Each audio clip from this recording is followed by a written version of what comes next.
practical test, ito ang huwag niyong gagawin. Do not wear any lipsticks. Okay?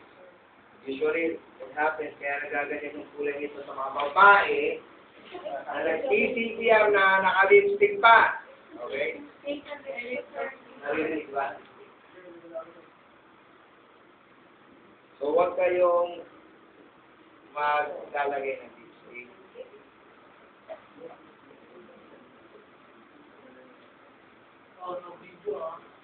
No, I will do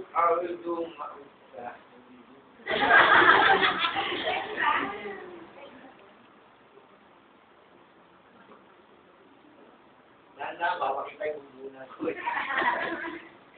Hindi siya kumikintab sa araw eh. Sige na, wala pa ha. Mamaya na, nililinis pa ako. Ba't nag-umpisa na ako? Tinitingnan ko sir kung paano niya linisan eh. Magpapaliwanag pa ako sa may ilang bagay na rules natin dito sa pag-ibigay. Para maipatag naman kasi ang tinitingnan naman yung blackboard, yung mga maliliit na na technique. All of you will receive a skill sheet. Nandun yung scoring. Kung paano kayo papasa. The time, the scores, did you check the responsiveness, did you tap, did you pinch the nose well, did you do the head tilt in the maneuver properly, did you check the pulse right, did you the proper position of your hands, checking the pulse. Very particular kami sa ganun. Kaya kailangan alam mo yun, alam mo yung location, alam mo kung paano ginagawa. Okay? I'll be doing mouth-to-mouth resuscitation. Also, after the CPR. Unahin ko ang CPR bago yung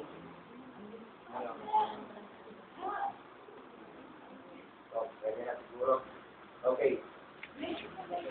Dapat I will do the complete cycle. Pag-aralan muna natin. Pag nag-locate kayo ng try ko lang ha.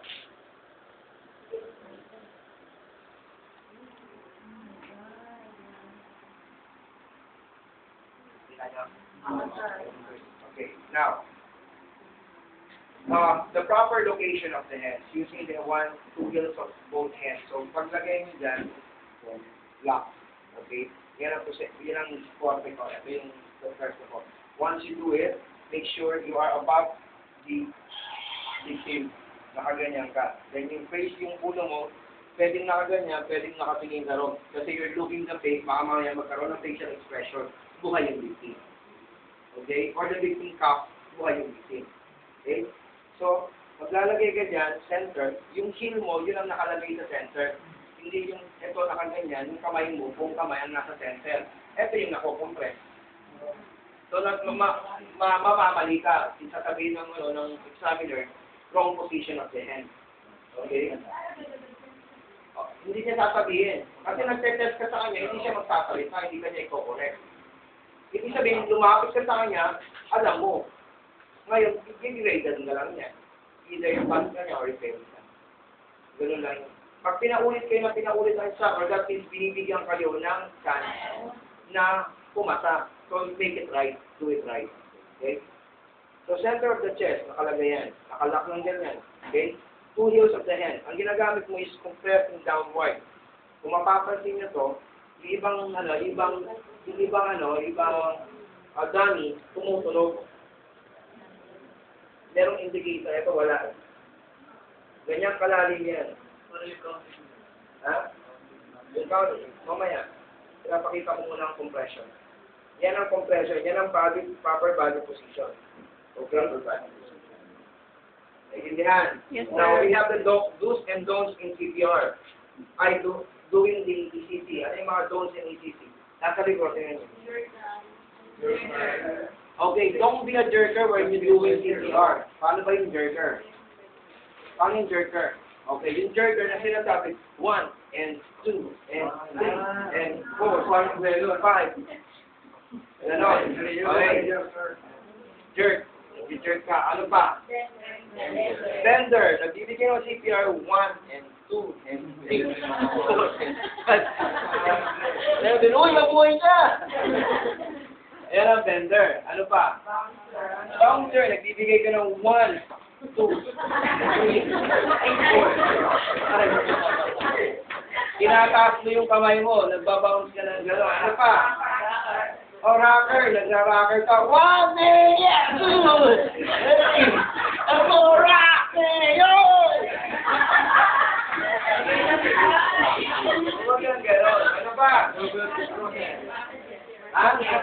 Massager. Don't be massager. 1 and 2.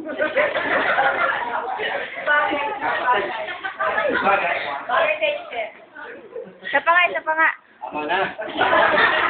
Baka mahipan ako ng kapahangin mo eh. Okay, sunod. Lower motor, nagbibigay ng compression of 1 and 2. Ay, sorry.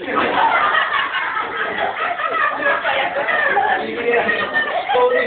Sabi mo na big story. Sabi mo ka ba nun? Or, sinasabi mo, double crosser, 1 and 2 and 3 and 4. Ay, sandali ha, sandali. Mas maganda rin. Ay, hindi, balik ako rin. Sabi ka double crosser. Okay? So, don't do that. Don't do that. It is easy. Okay, huwag nyo yung gagawin ito. Ito, usually, nangyayari sa mga babae namin, nagbibigay ng CPR. Okay? 1 and 2 and 3. Ang ganda ng compression. Suddenly, ang gagawin niya, sandali lang.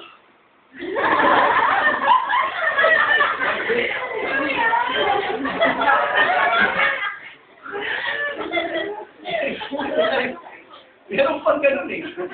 Kaya kailangan malagbin ng nagawin kung yung gagagawa sa examiner yan. Walang sapit. Okay? Itali niyo yung buhok niyo. Kasi ang usually nakikita namin sa babae kung ano ganyan. Remember ng Palmol girls ba? So, kung yung okay? Ibabagsak lang tayo na examiner pag ginawa niyo yung pag-gano'n. Nakaharap nila, nagaganyan ka. Okay? Hindi yung buhok pwede. Kasi unang-una yung buhok mo, pupunta sa mukha niya, obstruction niya ng breathing. Okay? Okay, nandiyan niyo po. Dahil lang, okay. Ano ba yung mga sasabihin niyo when you do the practical test? Ito, susulat ko ito. Para malaman niyo